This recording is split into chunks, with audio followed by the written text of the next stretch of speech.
शिवाजी सुतले अपनी महलिया, भांग पी के सूत गईले भोला, जागावे गौरा। देखिए आज मेरे घर दो ननद आए हुए हैं।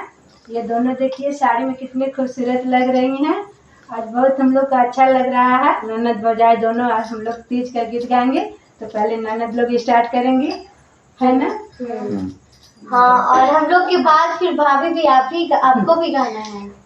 हाँ, गाएंगे भी। देखिए हम लोग दोनों बहन साड़ी भी पहनी है।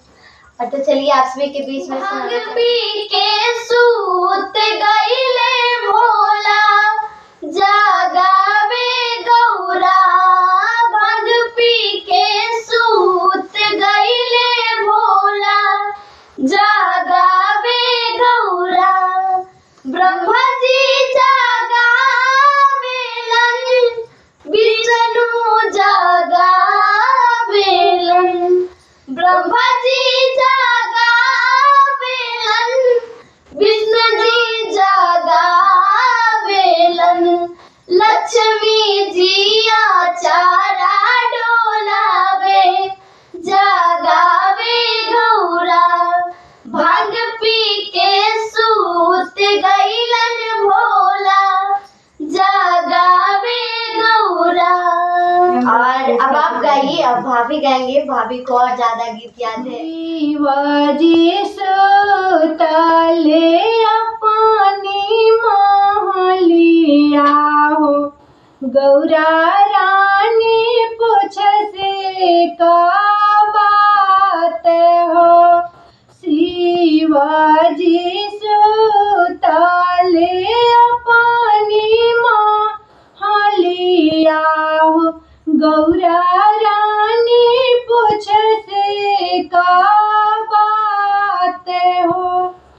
कौनी बारता हम करिए शिवाजी, पिया जी के लमहर मारो।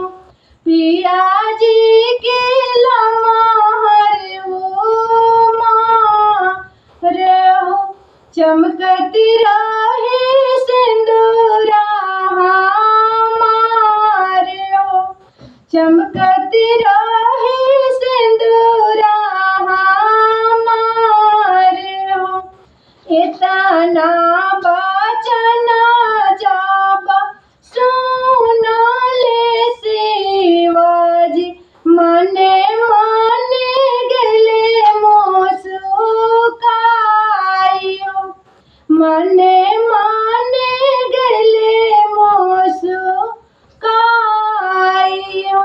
तीजा के बारता तू कराए गौरा हो, तब रही है पिया के वो मारा हो। तब बड़ी है पिया के वो मारा हो। भूखिया पियसिया शिव जी दिनामा बीतवानी हो, आवारू बीतवानी मेरात हो। आवारू बीतवानी मेरात हो। सभा सोहागिन मिल कने तीज बारातिया हो। क्यों कैसा लगा गीत? कैसा लगा? हम दोनों तीनों जन ननद भौजाई का ये तीज व्रत का गीत कैसा लगा? तो आप सभी लोगों को अच्छा लगेगा ना?